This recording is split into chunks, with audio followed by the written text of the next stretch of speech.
Michel de Nostradamus. Geniální astronom, astrolog, filozof a věštec.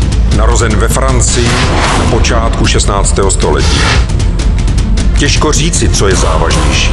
Dosavadní preciznost popisu jeho minulosti nebo předpovězená vize budoucnosti lidstva. Předpověděl průběh dějin až do roku 3797.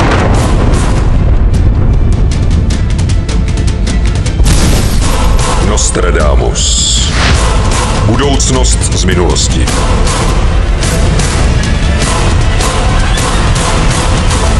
Na DVD.